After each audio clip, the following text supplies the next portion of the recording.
suis arrivé à la conclusion qu'il faut dans notre pays une culture, je dis bien une culture d'entreprendre. Poursuivons la transformation de notre économie, car c'est par l'entrepreneuriat que nous bâtirons une Côte d'Ivoire prospère et résiliente. La Côte d'Ivoire est une terre d'opportunités. Cette terre regorge de ressources énormes. Plus que jamais, la Côte d'Ivoire présente des opportunités extraordinaires pour que vous puissiez les saisir. Cette Côte d'Ivoire-là doit être une nation d'entrepreneurs et ça commence aujourd'hui, ça commence par vous. Le chemin sera semé d'embûches, de moments de doute et de défis qui mettront votre détermination à l'épreuve. Mais souvenez-vous, chaque pas, chaque obstacle surmonté vous rapprochera de votre objectif. Dans les moments difficiles, j'ai toujours trouvé ma force en une chose essentielle. Et vous savez c'est quoi? C'est la foi. La foi en mes capacités, la foi en mes rêves et surtout la foi en ce Dieu qui est toujours fidèle.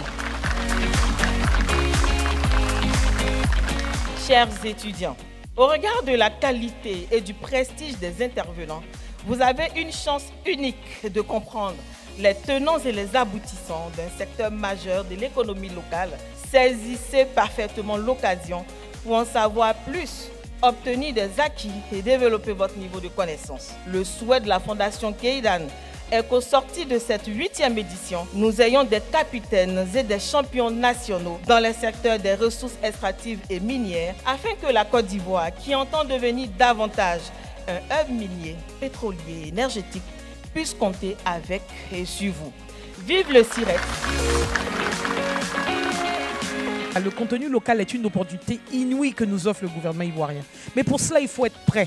Les entreprises ne sont pas des ONG. Donc pour pouvoir fournir des biens et services, il faudrait que vous soyez autant, je ne dirais pas plus compétitifs, mais en tout cas autant compétitifs que des compagnies qui vont venir de l'étranger. Parce qu'aujourd'hui, on est dans un marché globalisé où on est en concurrence avec des compagnies de la sous-région, mais aussi des compagnies internationales. Beaucoup d'étudiants que je rencontre à l'INPHB et dans d'autres écoles sont focus sur l'emploi qu'ils vont aller demander dans des compagnies minières.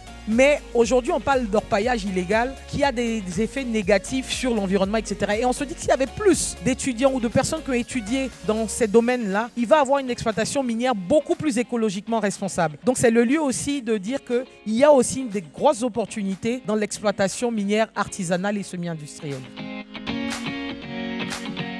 N'ayez pas peur des montants, n'ayez pas peur des projets.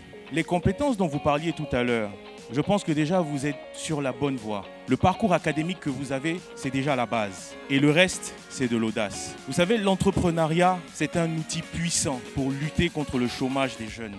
Aujourd'hui, vous devez commencer à penser à votre projet professionnel. Vous devez commencer à réfléchir au business ou à l'activité dans laquelle vous allez entrer. C'est vrai que vous faites des études dans le pétrole et là, le conseil que je vais donner peut ne même pas concerner que le pétrole. Il faut avoir de l'audace.